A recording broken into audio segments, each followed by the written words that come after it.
স্নান সেরেই ঘুমিয়ে পড়েছিলাম। ঘুম থেকে উঠে ফ্রেশ হয়ে মন্দিরে চলে আসি।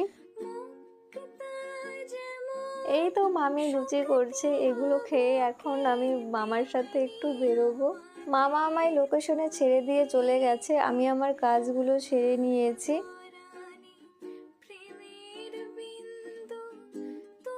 এতটা খিদে পেয়েছে কি বলবো, তাই খাবারের খোঁজে চলে আসলাম।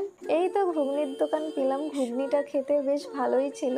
আর খিদের পেটে তো সবকিছু খেতে ভালোই লাগে। ঘুগনি খেতে খেতে এই ফুলগুলোর দিকে চোখ যায়, এতটা সুন্দর, আমাদের ওখানে তো কখনো দেখিনি। এরপর ফুচকা খেতে চলে আসি। দুটো ফুচকা খেয়েছি, আমি আর খাইনি, খুব বাজে ছিল খেতে। খাওয়া কমপ্লিট করে একটু আশপাশগুলো ঘুরে দেখছি। এই দেখো পুজোর প্যান্ডেল হচ্ছে, এত লাইটিং এখন থেকেই। এখানে